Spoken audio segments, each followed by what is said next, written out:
এটা যে কসাইরা বানায়, সেই কসাইদেরকে কোরবানির পশুর গোশত থেকে কিছু দেওয়া যাবে না।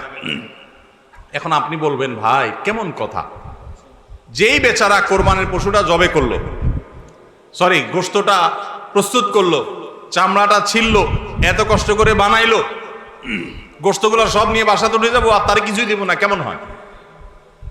দেখতে মনে হচ্ছে এটা অমানবিক না? আসলে কাহিনী ভিন্ন। কাহিনী কি? কাহিনী হলো,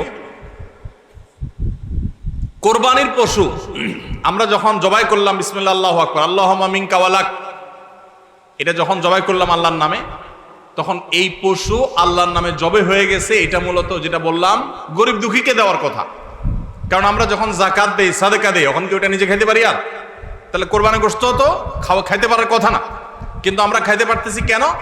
আল্লাহ তাআলা এই একটা আর্থিক ইবাদত আল্লাহ কবুল করেছেন। আমরা যখন সহিহ নিয়তে যদি করে থাকি, আল্লাহ কবুল করে এরপর বলেন ঠিক আছে তোমাকে দিলাম, তুমি খাও আমার তরফ থেকে, আল্লাহর তরফ থেকে এবার আমি খাই।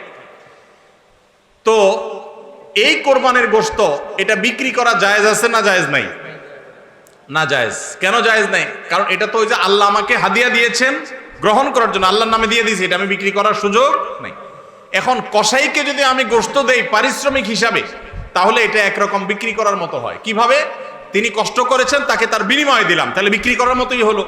আমি গোশতটা তাকে একটা বিনিময় নিয়ে দিলাম, গোশত দিয়ে টাকা নিলাম, বিক্রি করা এটা, এখানে গোশত দিয়ে শ্রম দিলাম, একই জিনিস। এই জন্য এটা জায়েজ নাই।